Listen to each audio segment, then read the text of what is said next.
Those able to rely on home charging will be protected from much of the price increase, but domestic bills are also rising.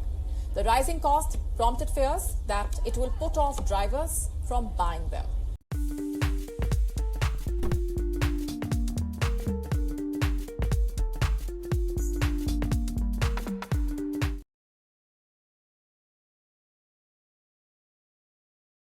Hello everyone, welcome back to another episode of Part Stock. Thank you for joining me. I appreciate each and every one of you. Now today's topic is going to be entitled The Cost of Charging an Electric Car Surges by 42% with prices nearing the same as petrol. What do we have here? Now we're going to be exploring this article by Yahoo News, which was published on Sunday, September 25th, 2022. And it goes, the cost of charging an electric car using public charge points on a pay-as-you-go basis has risen by 42% in just 4 months, according to the RAC. RAC stands for the Royal Automotive Club, which is situated in UK. Of course, this article is all about United Kingdom, but we're going to be relating to it. As you know, the push for EV is on and it will be affecting us all over the world. I'm not going to go through the entire article because I also have a video to highlight it and summarize it as best. However, one point I will highlight is that the rise has been blamed on the soaring wholesale cost of gas and electricity. But to summarize it more in depth,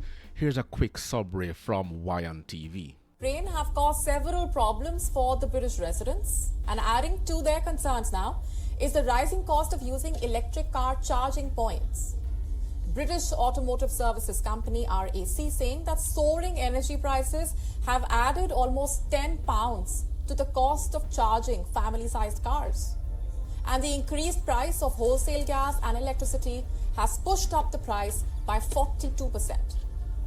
The UK plans to ban the sale of new fossil fuel cars after 2035, but many in the industry have expressed concern about barriers preventing some people from switching, and the price and the availability of the public chargers being key concerns, particularly in the cities there. The recent surge in electricity prices diminished the cost advantage that electric cars have over polluting internal combustion engines, and particularly for people who rely solely on public chargers because they do not have private parking at home. Again, like I said all the time on this channel, where there is a cause, there will also be an effect. And this is one of the downsides of going into EVs so fast without the necessary infrastructures being put into place. Let's continue. Those able to rely on home charging will be protected from much of the price increase, but domestic bills are also rising. The rising cost prompted fears that it will put off drivers from buying them.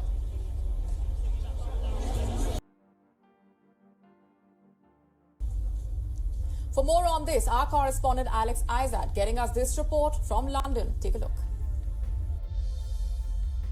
Now, before we go into that report, if you have ever worked inside the dealership environment like I did for about 20 years, you would understand that the average price increase for a new car is generally between 0.5 up to about 5% per year. For parts, there's usually an increase of 0.5% twice per year. Now, according to statistics, the average increase in electricity has been rising by 3.9% per year. Now, let's continue. A quick look down this road, and not many cars are electric.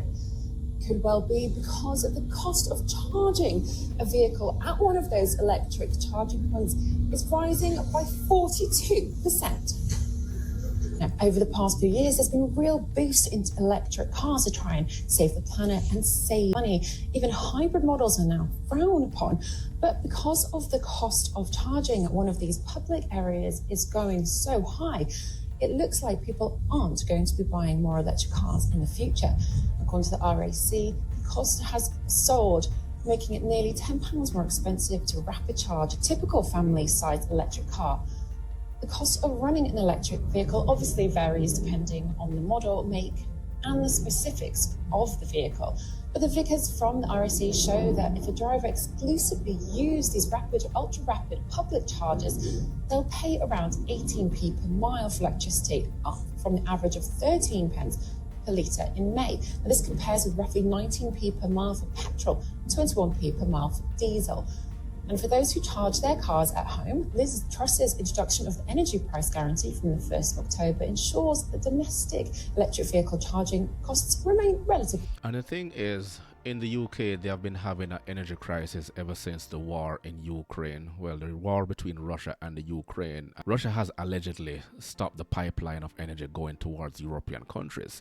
And the UK has been announcing that they are going to be having an electricity crisis coming this winter. Another factor that we can also associate inside the automotive industry is that the rising cost of used cars. Consumers generally right now cannot afford a brand new car on average because of the rising cost of inflation and food. Rising cost has been impacting households and the way how people spend and the cost of living expenses. We can also point to the fact that if you work within the dealership environment, you will also see an increase in sales of parts because those who have their existing cars are now choosing to maintain those cars because they can either not afford a brand new one or they will just decide not to participate in the rising costs in the current used car market. Let's continue. Low, with electric car owners in an average household paying no more than 34p per kilowatt.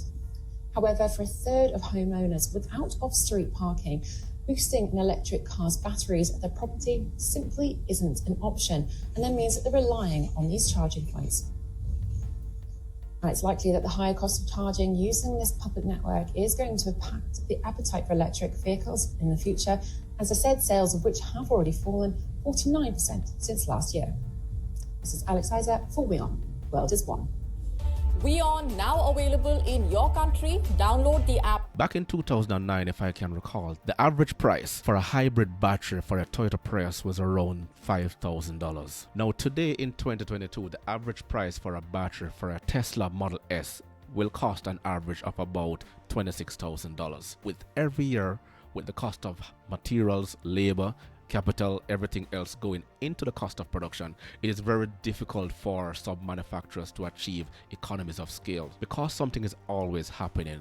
We now see a war, we just went through a pandemic, and natural disasters can also contribute to the rising cost as we go forward.